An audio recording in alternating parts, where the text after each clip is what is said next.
Saan ka nakatingin ngayon? Sa unang, Ha? sa unang, Saan dyan? sa unang sasakyan pag Dyan? Sa bios na yan? Ha? nagbe-brake. Hindi.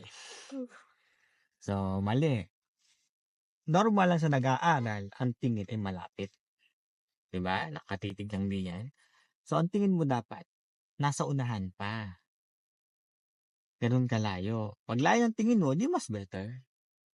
Yung nasa unahan ng bios na yan, tumigil. Anong gagawin ng bios na yan? Titig.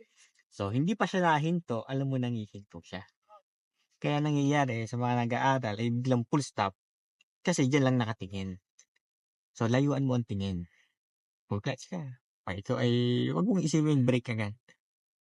Buhay, full clutch. Kaya tandaan mo ang tingin malayo. Hindi nandito lang, andun sa malayong malayo ang tingin.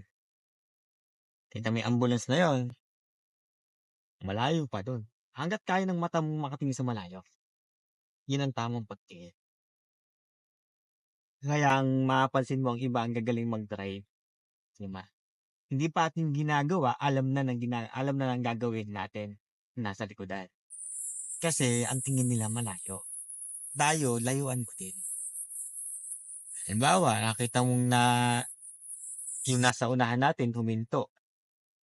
So, mag-signal ka ng right, nalipat na. Kaya ang mapapansin mo iba ang gagaling niya. Nalipat na agad dito, hindi pa nila ginagawa. Yung nasa unahan. Kaya hindi lagi nakatitig dito. Tulad yan. Nakita mo na yung taong yun. Alam mo, mag-i-slow down na yan o hihinto. Ikaw, mas una ka na. Para hindi ka na biglang stop ka.